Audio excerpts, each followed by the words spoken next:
আল্লাহর আরশের নিচে ঠিক অবস্থিত জান্নাতুল ফেরদৌস। এটি জান্নাতের সর্বোচ্চ ও সর্বোত্তম স্থান, যেখান থেকে জান্নাতের মূল ঝর্ণা ধারণাগুলো প্রবাহিত হয়।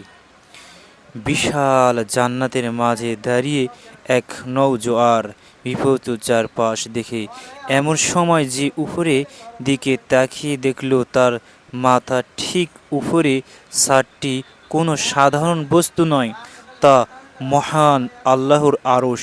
আরশের আলোকিত আর পবিত্র আলো ভেসে যাচ্ছে চারপাশে। সে জান্নাতের এক ফেরেশতাকে জিজ্ঞাসা করল, এটি জান্নাতের কোন স্থান? ফেরেশতারা হেসে উত্তর দিলেন, এটি জান্নাতুল ফেরদাউস। তুমি আল্লাহর কাছে সর্বত্র এই জান্নাতের পাওয়ার প্রার্থনা করেছিলে।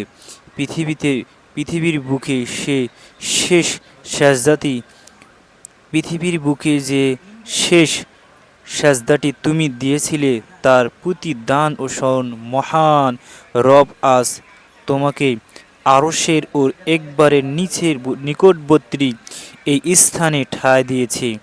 কথাটি শুনে জান্নাতি ও দুই চোখ কৃতজ্ঞ আশ্চর্য ভরে ওঠে।